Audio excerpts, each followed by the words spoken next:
जय गुरुदेव जी महाराज। स्वागत है आप सबका हमारे चैनल में। आशा करते हैं आप सभी लोग गुरुदेव की कृपा से स्वस्थ होंगे, अच्छे होंगे। भक्तों की जिंदगी में एक ऐसा अद्भुत समय आता है जिसका वह सामना नहीं कर पाते, वह डर जाते हैं ऐसे अद्भुत समय से। ऐसा समय उनको जिंदगी में उथल पुथल मचा देता है। हर तरफ उनको निराशा ही निराशा दिखाई देती है और वह हर तरफ से टूट जाते हैं। भगवान पर जो विश्वास कायम था वह भी बिखर जाता है। ऐसी कठिन घड़ी में भगवान की भक्ति छोड़ देते हैं, त्याग देते हैं। वह निर्णय नहीं कर पाते कि आगे अब क्या किया जाए। जिस सुख प्राप्ति का सपना देखा है या देख रहे हैं वह दूर दूर तक दिखाई नहीं दे रहा है।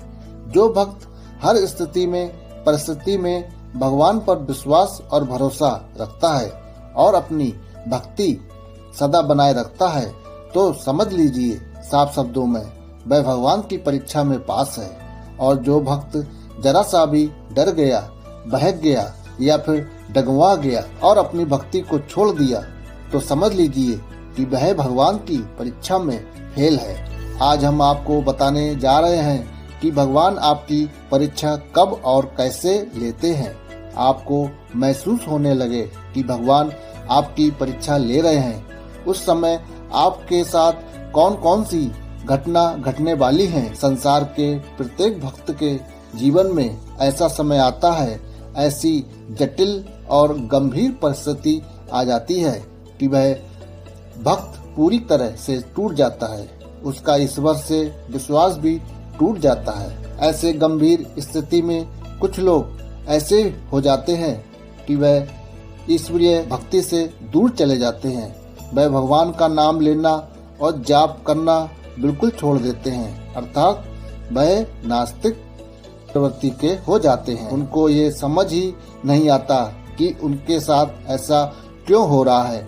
जो भक्तजन हमेशा प्रतिदिन पूजा पाठ और जाप करते हैं तो उनके मन में ये धारणा रहती है कि हमारे साथ कभी भी कोई बुरा भला नहीं होगा। हम जो भी भगवान से मांगेंगे या प्रार्थना करेंगे वह स्वतः हमें अपनी इच्छा के अनुसार मिलेगा। हमें हमेशा सुख ही सुख की प्राप्ति होगी, हर तरफ से खुशियों का आगमन होगा। हम जो चाहेंगे वह हमें मिलेगा, परंतु वह भूल जाता है कि भगवान अगर पूरा सुख आपको दे देंगे तो आपके हिस्से का दुख किसको देंगे। इस संसार में हर व्यक्ति को सुख दुख दोनों प्राप्त होते हैं। कभी सुख की प्राप्ति होती है तो कभी दुख की प्राप्ति होती है। ऐसा कोई व्यक्ति नहीं है जिसे दुख और सुख दोनों प्राप्त ना हुए हों। सुख और दुख दोनों ही आपके कर्मों पर निर्धारित है। कोई व्यक्ति निरंतर ऐसे कर्म नहीं कर सकता जिससे उसको सुख ही सुख प्राप्त हो, और कोई व्यक्ति निरंतर ऐसे कर्म भी नहीं कर सकता जिससे उसको केवल दुख ही दुख प्राप्त हो। अर्थात ये सब प्रकृति का नियम है। दुख के बाद सुख है और सुख के बाद दुख। प्रत्येक व्यक्ति को इस दुनिया में दुख और सुख दोनों से ही एक न एक दिन गुजरना ही पड़ता है। ये जीवन भर चलने वाली प्रक्रिया है। पर हर स्थिति में, हर परिस्थिति में, चाहे वह कितना भी कठिन समय क्यों न हो, अपना विश्वास और भरोसा भगवान पर रखना चाहिए। भगवान पर अपना अटूट विश्वास और अटूट भक्ति हमेशा कायम रखना चाहिए। ऐसे लोग जिन्होंने भगवान पर विश्वास नहीं तोड़ा, चाहे कितनी भी मुश्किलें और कठिन परिस्थिति आ जाए, वह अडिग रहते हैं, पूर्ण भक्ति करते हैं और भगवान के साथ रहते हैं। भगवान उनके जीवन को हमेशा सुखदमय बनाते हैं। सुख आपको तभी अच्छा और अनमोल लगता है जब आपने कभी दुख भोग रखा हो, तभी आपको पता होता है सुख का मूल्य। जैसे एक भूखे व्यक्ति को अन्न का मूल्य पता रहता है, वह जानता है कि अन्न जीने के लिए कितना जरूरी है। जब आपके जीवन में दुख आते हैं तभी आपको सुख का अनुभव होता है, अर्थात सुख का सही मूल्य पता चलता है। जो व्यक्ति इस प्रकार सोचते हैं कि भगवान उनका साथ नहीं देते हैं, उनकी किसी प्रकार की मदद नहीं करते हैं, तो ऐसे व्यक्ति बिल्कुल गलत सोचते हैं, क्योंकि भगवान दुख को ना तो कम करते हैं और ना दुख को हटाते हैं। ये बस आपको शक्ति प्रदान करते हैं, आपकी क्षमता बढ़ाते हैं, जिससे आप दुख को आसानी से काट सकें, उसमें आनंद ले सकें। भगवान जब आपकी परीक्षा लेते हैं तो वे आपको इस लायक बना देते हैं कि आप उनकी परीक्षा में पूर्ण रूप से सफल हो सकें। यही है अटूट भक्ति। भगवान की परीक्षा थोड़ा कठिन जरूर है।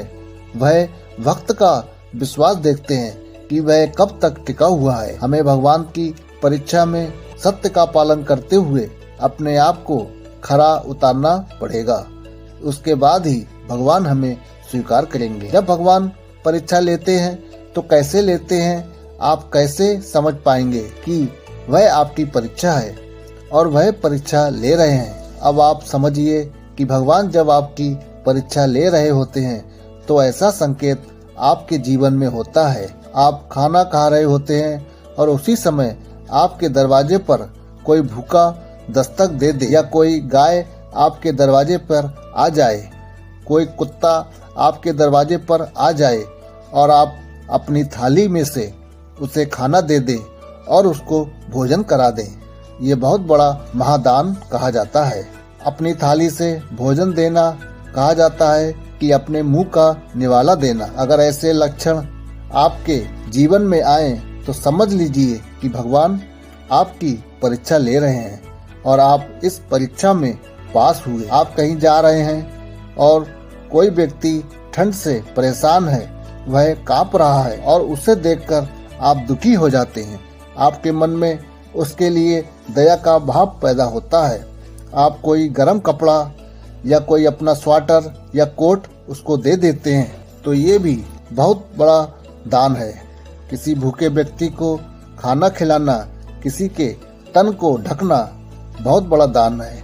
कहा जाता है भगवान की बनाई हुई दुनिया के जीव जंतु, जो भी लोग असहाय हैं, गरीब हैं, अपंग हैं या विकलांग हैं, उन सब की आर्थिक मदद करना, जरूरतमंदों की जरूरतों को पूरा करना सबसे बड़ा दान होता है। ऐसे महान दान से भगवान खुश होते हैं और भगवान की परीक्षा में पूर्ण रूप से सफल होते हैं। अब इसी के साथ आज्ञा दीजिए, मिलते हैं फिर अगली एक नई वीडियो के साथ। तब तक के लिए जय सिया राम।